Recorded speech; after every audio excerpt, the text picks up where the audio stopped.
जावेद जी मुझे सुन पा रहे हैं? जी जी राखी जी सुन रहा जावेद हूँ। जी, विपक्ष में होने के नाते और कांग्रेस का पक्ष क्योंकि आप रख रहे हैं, अब भारत और चाइना की ये जो गलबहियां वाली बातें आ रही हैं, भले एक ही चीज के पीछे कि एक ने टूरिस्ट वीजा की लाइन खोली तो दूसरे ने भोलेनाथ के दर्शन के द्वार के लिए वो चीजें कर दी, भले एक ही लाइन के लिए सही, लेकिन आने वाले समय के लिए ये कुछ पॉजिटिव देखते हैं विपक्ष में होने के नाते, क्योंकि विपक्ष बहुत सारे मुद्दों पर साथ रहता है और यहाँ पे बात पक्ष या विपक्ष की नहीं, यहाँ तो बात देश की हो रही है।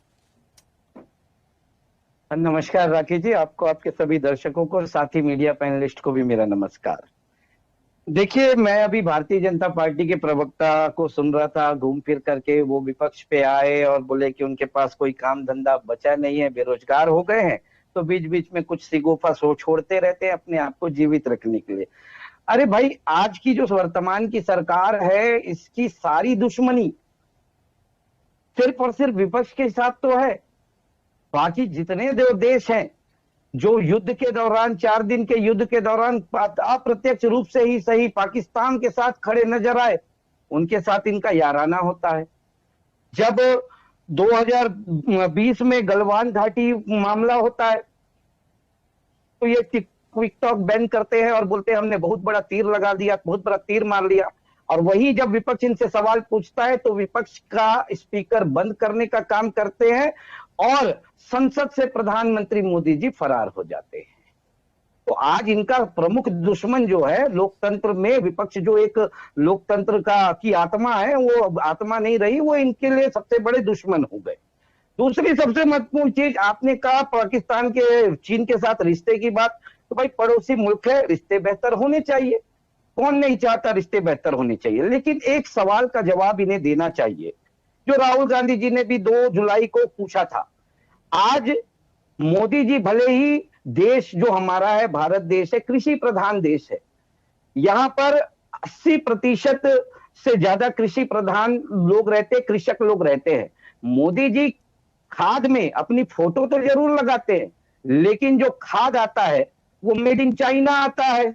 तो 80% खाद पर आज का हमारा किसान जो है वो चाइना पर निर्भर है। और अभी जो चाइना है वो खाद की आपूर्ति रोक दिया है। तो उस पे क्या हुआ, मैं बिल्कुल कैलाश मानसरोवर पर पाकिस्तान, चाइना को धन्यवाद देता हूं।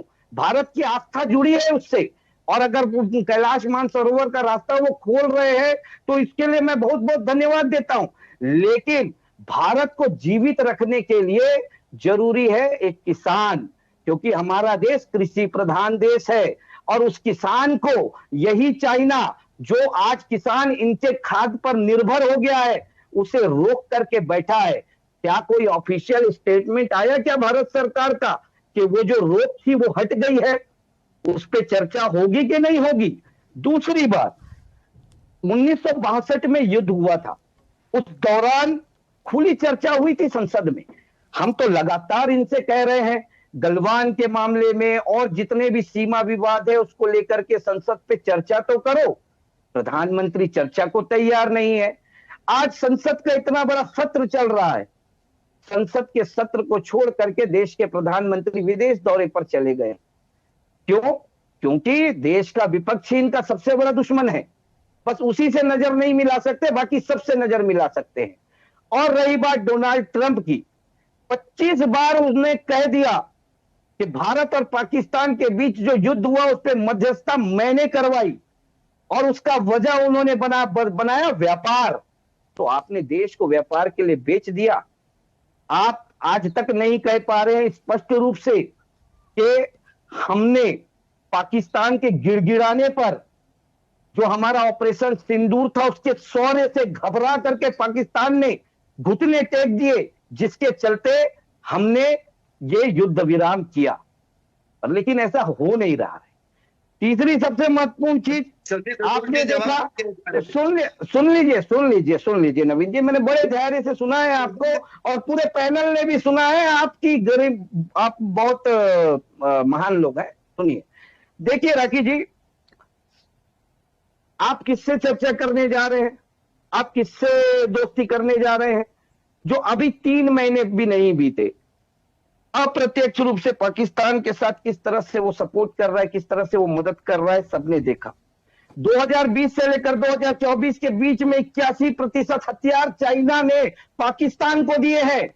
और वही हथियार आप मानते हैं ना कि पाकिस्तान जो हथियार खरीदता है, उस हथियार का उपयोग उसकी सेना कम, आतंकवादी ज्यादा करते हैं। कि भारत सरकार इस चीज को नहीं मानती, इस पे चर्चा होनी चाहिए कि जो पाकिस्तान को सपोर्ट किया जा रहा है चाइना की ओर से, यह समर्थन बंद होना चाहिए। क्योंकि पाकिस्तान अपने देश को मजबूत करने के लिए नहीं, भारत के ऊपर अपने आतंकी हमले करने के लिए उसका उपयोग कर रहा है। लेकिन उसकी चर्चा ये नहीं करने वाले। ये सिर्फ और सिर्फ देश और दुनिया को भ्रमित करने के लिए, देश के लोगों को भ्रमित करने के लिए सारी चीजें करते हैं। और विदेश नीति की तो मैं क्या बात करूं, विदेश नीति तो आज इनकी ऐसी है जिस पर कुछ स्पष्ट तो इनका है ही नहीं। ना ये देश के सामने कुछ स्पष्ट कर पाते हैं कि क्या आपकी विदेश नीति है, क्या सोच करके आपने यह रुख अपनाया, क्या आपकी कूटनीति है, क्या सोच करके आपने रुख अपनाया। अरे भाई, वही पाकिस्तान जो पहलगाम में इतना बड़ा हमला का साजिश करता होता है, वो अंतरराष्ट्रीय आतंकवाद संगठन का उपाध्यक्ष बन जाता है। ये हमारी विदेश नीति है। जब हम 4 दिन का युद्ध, एक हमारे साथ आकर के खड़ा होने के लिए तैयार नहीं होता, मौखिक रूप से कोई नहीं कहता, ये हमारी विदेश नीति है। कुल मिलाकर के इस 75 साल में भारत देश की विदेश नीति सबसे ज्यादा अगर कमजोर देखने को मिली है तो इन 4-5 सालों में देखने को मिली है। मैं 2014 तक नहीं जाऊंगा, 2014 से नहीं जाऊंगा, पर लेकिन इन 4-5 सालों में देखने को यही मिला है कि लगातार नरेंद्र सरेंडर होते चले जा रहे हैं। चाइना के आगे भी नरेंद्र फिर से एक बार सरेंडर हो गए हैं। चलिए वापस आऊंगी। राहुल गांधी जी के वक्तव्य के बारे में जावेद खान जी ने कहा, जावेद भाई आपको बता दूं कि राहुल गांधी जी का तो सेकंड ननिहाल ही चाइना रहा है, ये दुनिया ने देखा है। और पाकिस्तान उनका ददिहाल है। नहीं, ये जवाब नहीं हुआ, ये जवाब नहीं हुआ। अब आप गलत तरफ जा रहे हैं, गलत तरफ जा रहे हैं भाई। आप सीधा नहीं, आप गलत बात करेंगे तो मैं बिल्कुल तो कहूंगा। सीधी सी बात है कि चाइना की तरफ से जो खाद आता है, जो बंद किया हुआ है, क्या वो फिर से पुनः चालू हो गया? क्या चुनाव फिर से शुरू हो गया? क्या उस पर जवाब दीजिए। अरे नरेंद्र मोदी जी को जो दे रिश्ता है, नाता है मेरा, तो मोदी जी का पूरी दुनिया के साथ रिश्ता और नाता निकाल लेते हैं मोदी जी। आप पुत्र को मत करिए। सर, मुझे समझ में नहीं आता ये पर्सनली क्यों हो जाते हैं कि किसका कौन मायका है, किसका कौन ननिहाल है, किसका कौन ससुराल है। हम इस डिस्कशन में नहीं है सर। राहुल गांधी जी, और वैसे भी राहुल गांधी नहीं जा रहे हैं कोई इस तरह की बात करने। हम देश की बात कर रहे हैं, विदेश नीति की पॉलिसी के अंतर्गत क्या हो रहा है, क्या होगा, हम उसकी बात कर रहे हैं। राहुल गांधी का ननिहाल कहाँ से आ गया सर, पता नहीं। अरे सुन लीजिए ना, सुनिए। अरे भाई आप सुनिए, एक सीधा सा सवाल मैंने पूछा आपसे। राहुल गांधी जी ने प्रधानमंत्री जी को पत्र लिख करके पूछा कि भारत को 80% जो खाद चाइना की तरफ से आता है वो बंद हो गया है। तो आप बताइए ना, अगर आप चाइना के साथ में बात कर रहे हैं, आपने संबंध सुधार रहे हैं, तो वो जो खाद जो बंद हो गया है, क्या वो चालू हो गया? देश के किसान आपके लिए महत्वपूर्ण है या नहीं है? कि देश के पर्यटन, देश के लिए पर्यटन महत्वपूर्ण है, देश के लिए पर्यटन महत्वपूर्ण है, देश के लिए किसान महत्वपूर्ण है। कितनी बड़ी गद्दारी करने का काम किया, ये तो दुनिया में देखा है। सारे सर, जो मुद्दों पे बात हो रही है उस पे करिए ना। इस चीज को मैंने इसके पहले भी उठाया था कि हमारी और सारी चीजें ऐसी हैं जिसको लेकर चाइना से क्या हम बात कर पाएंगे। वही सवाल उसमें से एक वो कर रहे हैं, तो उस पर बात करें ना। अलग अलग इस तरह से क्यों विषयांतर करते हैं चीजों को। हाँ बोलिए जावेद जी, जल्दी से सर, समय हो गया।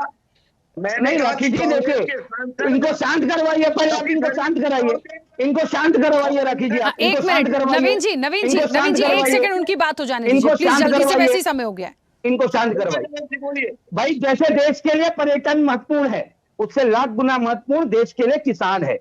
चाइना ने 80% खाद जो किसान हमारा निर्भर है मेड इन चाइना खाद पर, वो रोक करके रखा है। वो चालू हुआ कि नहीं हुआ, उस पर चर्चा हुई कि नहीं हुई, उस पर आपकी बोलने की हिम्मत है कि नहीं है, इस पर जवाब दीजिए।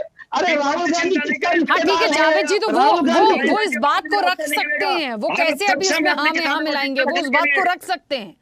वो इस मंच के माध्यम से या नवीन जी के माध्यम से हम पहुंचा सकते हैं कि उस पर भी बात हो। ये एक अच्छा सुझाव है, बिल्कुल होना चाहिए। हाँ तो सीधा सा जवाब देना चाहिए उसमें कि हम बिल्कुल बात करेंगे, बिल्कुल हम बात करेंगे।